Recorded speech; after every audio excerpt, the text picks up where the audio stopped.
LT grade की परीक्षा के लिए होम साइंस विषय में एक अलग से जो टॉपिक है रिसर्च का, वो बहुत इंपॉर्टेंट रोल है।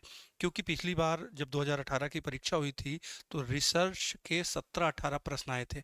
बहुत सारे बच्चों के सिलेक्शन इसी वजह से नहीं हुए। उसी रिसर्च का एक इम्पॉर्टेंट टॉपिक है जिसे हम मापन स्तर कहते हैं। आज मैं यहाँ पर आपको मापन स्तर के विषय में बताने वाला हूँ, जो बहुत ही इम्पोर्टेंट होता है।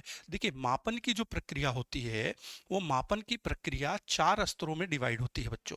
मापन की प्रक्रिया को हम सीढ़ी नुमा आधार पर जान सकते हैं।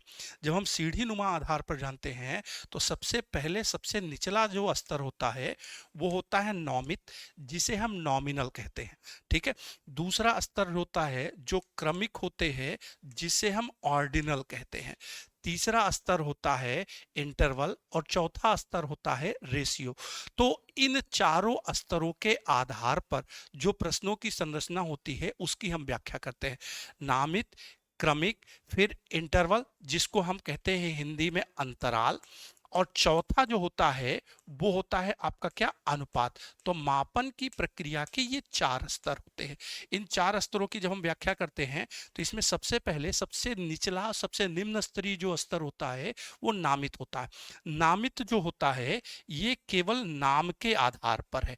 जैसे हमने किसी भी व्यक्ति का नाम लिया तो नाम के आधार पर जो हमें अच्छा लगा उसको हमने ऊपर रख दिया, और जो हमें नाम के आधार पर अच्छा नहीं लगा उसको हमने उसके नीचे रख दिया। फिर उससे नीचे के जो हमें नाम नहीं पसंद आए उसको निचले स्तर पर रख दिया। तो नाम के आधार पर जब हम किसी भी चीज की व्याख्या करते हैं तो वो नॉमिनल होता है। इसमें याद रखिएगा, कभी भी एक क्वेश्चन पूछा जा सकता है, कौन सा ऐसा स्तर है जिसमें गणितीय या सांख्यिकीय मापों का प्रयोग नहीं होता। गणितीय या सांख्यिकीय मापों का प्रयोग नहीं होता। तो जब गणितीय या सांख्यिकीय मापों का प्रयोग नहीं होता तो ये बताइए, अगर राम नाम का कोई व्यक्ति है उसमें 2 जोड़ देंगे तो वो सीता हो जाएगी, या श्याम नाम का कोई व्यक्ति है उसमें 3 हटा देंगे तो वो मोहन हो जाएगा? नहीं होगा। क्योंकि नाम में इसको कोई भी जोड़ घटाना नहीं किया जा सकता। इसलिए कभी भी गणितीय सांख्यिकीय प्रक्रियाओं का जो प्रयोग है वो नामित में नहीं होता, नॉमिनल में नहीं होता। इसलिए नॉमिनल सबसे निचला स्तर होता है। नामित केवल नाम के आधार पर होता है, इसे निम्न स्तरीय मापन स्तर कहा जाता है। अगर हम नामित से ऊपर की बात करेंगे तो हमारे पास आ जाएगा क्या, क्रमिक। एक क्वेश्चन यहीं पे पूछा जाता है, कौन सा ऐसा मापन स्तर है जिसमें हम रैंक के आधार पर रखते हैं, क्रम के आधार पर रखते हैं। क्रम के आधार का मतलब क्या होता है? क्रम के आधार का मतलब होता है, मैंने एक कोई क्लास है, क्लास में 100 नंबर का पेपर लिया। 100 नंबर के पेपर में हमने हर बच्चे को पेपर हल करने के लिए दिया। बच्चे ने पेपर हल किया। पेपर हल करने के बाद हमने उससे आंसर शीट लिया और आंसर शीट को चेक किया। जो बच्चा सबसे ज्यादा नंबर पाएगा वो टॉप पर। जैसे 100 नंबर का पेपर है, 100 नंबर के पेपर में किसी बच्चे ने 92 पाए तो वो नंबर 1 हो गया। दूसरे नंबर पर 90 वाला बच्चा आ गया, तीसरे नंबर पर 85 वाला बच्चा आ गया, चौथे नंबर पर 82 वाला बच्चा आ गया। तो कुल मिलाकर के हम रैंकिंग आधार की व्याख्या करें, अगर रैंकिंग देखेंगे तो नंबर 1, जैसे क्लास का जो टॉपर होता है ना वो नंबर 1 रैंक होता है। फिर सेकंड टॉपर होता है, नंबर 2 होता है, थर्ड टॉपर होता है, नंबर 3 होता है। तो जब कभी भी किसी भी बच्चे को क्रम के आधार पर या रैंक को ही हिंदी में हम क्रम भी तो बोलते हैं। आपने देखा होगा, कहते हैं ना यूपी टॉप किया। यूपी टॉप करने का मतलब क्या होता है? जिसको हम सबसे ज्यादा अंक जो प्राप्त करता है वो यूपी टॉपर है। तो जब हम रैंकिंग के आधार पर व्याख्या करते हैं तो मापन में उसकी प्रक्रिया क्रमिक हो जाती। क्रमिक से ऊपर का जो स्तर होता है वो अंतराल हो जाता है।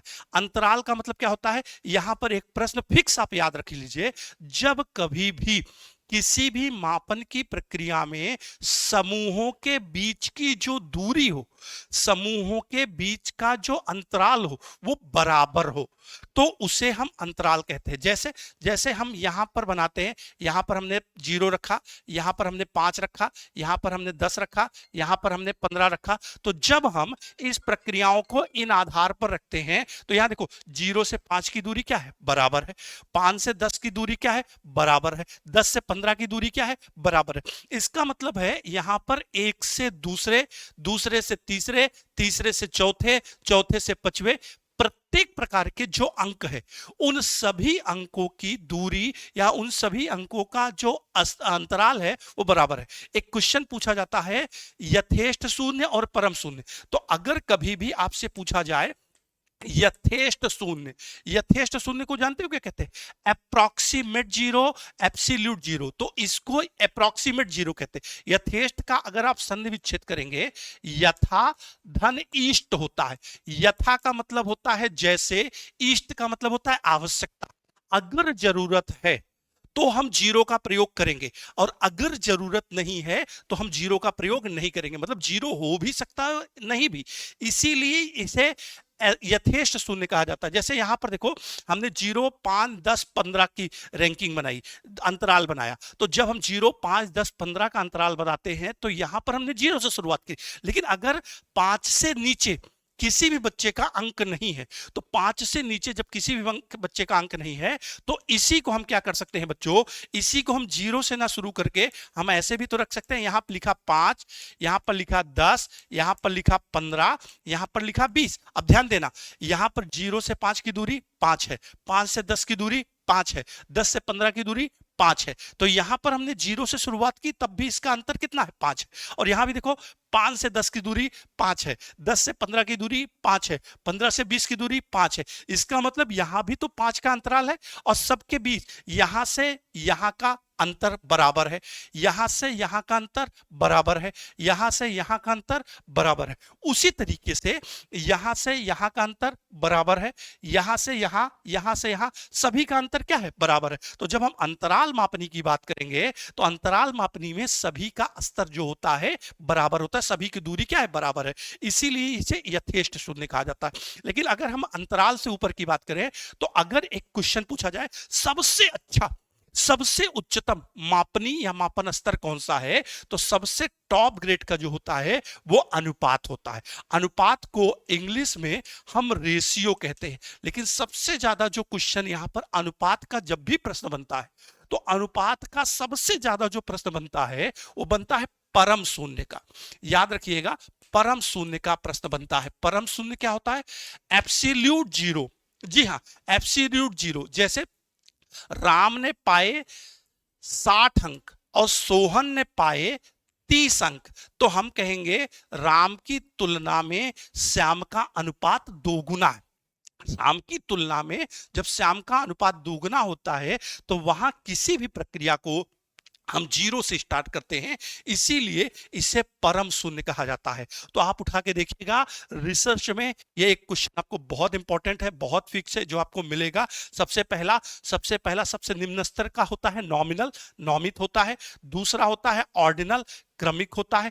तीसरा होता है इंटरवल, जो अंतराल होता है। और चौथा होता है रेशियो, जो अनुपात होता है। इसको आप जरूर पढ़ के एग्जाम में जाना, जिससे परीक्षा में अगर इससे संबंधित कोई भी प्रश्न आपको मिले तो एक प्रश्न आपका सही हो जाए। रिसर्च आपका एक इंपॉर्टेंट टॉपिक है होम साइंस विषय में, एलटी ग्रेड में, जिसके माध्यम से आपको अगर 10-15 क्वेश्चन भी मिल गए तो एक प्रश्न भी आपको आपकी सफलता दिला सकता है, एक प्रश्न भी आपको आपकी सफलता से वंचित कर सकता है। इसलिए जरूरी है कि आप इन चीजों को ऐसे ट्रिकी रूप में पढ़ते रहिए, समझते रहिए, आगे हल करते रहिए, जिससे आपकी सफलता आपके कदमों में हो। थैंक यू, धन्यवाद very much, best of luck. LT grade की इस बार की 1 सीटें आपकी निश्चित होंगी। धन्यवाद दोस्तों।